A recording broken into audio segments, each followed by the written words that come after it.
você falou sobre que os planos ajustaram os preços. Então, mas também você me disse que no último ano aumentou a quantidade de participantes do plano de saúde, sim, né? Sim. Tá? E aí, dentro dessa sequência, quando a primeira ação foi, eu preciso aumentar o preço. Certo. Okay? Aumentou o preço. Depois, o que ela vai fazer? Ela vai se reorganizar financeiramente.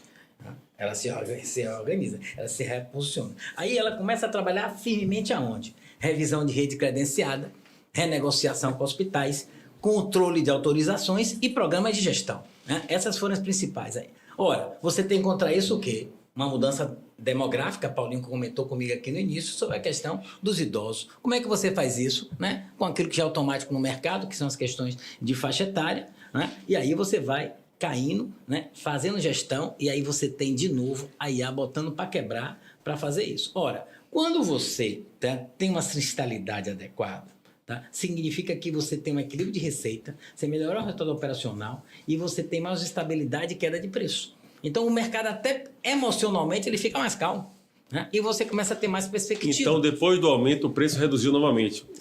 Olha só, tá? Ele não reduziu. Ele estabilizou. Ele tinha uma nem uma coisa, nem tendência. outra. Tá? Nem uma coisa. É interessante essa análise. Por quê? Porque no ano passado você tinha uma banda, né, que chegava às vezes a quase 20% de reajuste. Ok? Os planos individuais, no ano de 2024, ele aumentou 6%. O VCMH da Sul América, no final de dezembro, já estava em 9 alguma coisa.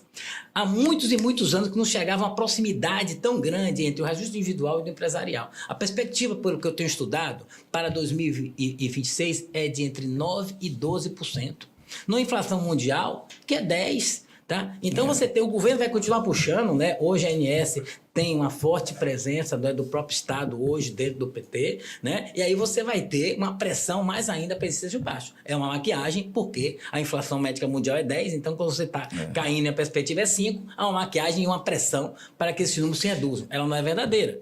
E essa influência faz com que os preços individuais vão sumir no mercado. É uma outra pauta. É uma forma... Eu vou falar assim, uma coisa que até a Andrea, né? Vou dar um abraço da Milimã, que já fez aqui, ela falou... André Araújo. André Araújo. Ela veio fazer uma palestra aqui, tem 3 anos? 2 anos? 3 anos?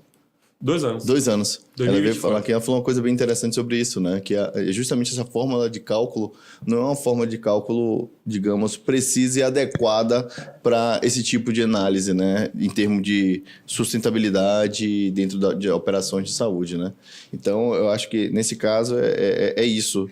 Eu, inclusive, obviamente... eu tenho esse cálculo aqui, mas para explicar aqui é um pouco complicado, só, né? É bom entender tá, nessa questão dessa escadinha, né? Ou seja, o preço vai continuar crescendo?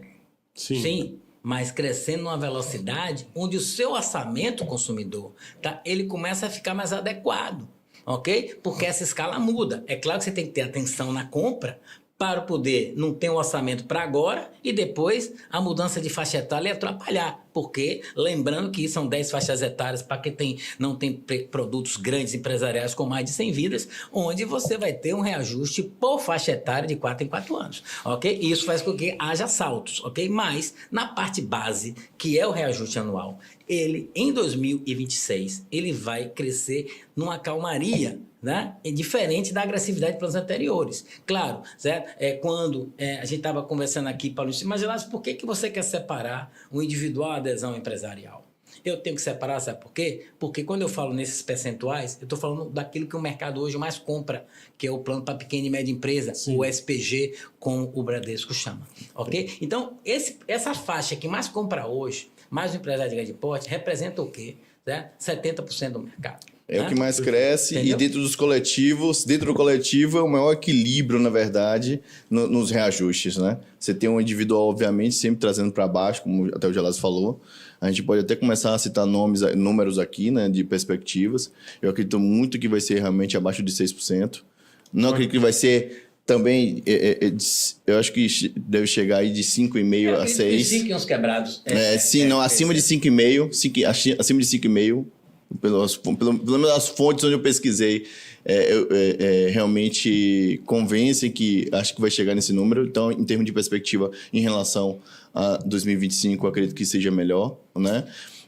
Isso que o Gelásio falou realmente é muito bacana. Eu acho que também a gente consegue... a questão da inflação médica consegue descer um pouquinho abaixo dos 10%.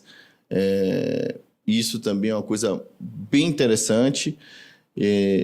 A gente pode até falar muito sobre o que pode ter gerado isso, a questão da tecnologia, posicionamento, produto, a utilização correta da coparticipação de uma forma...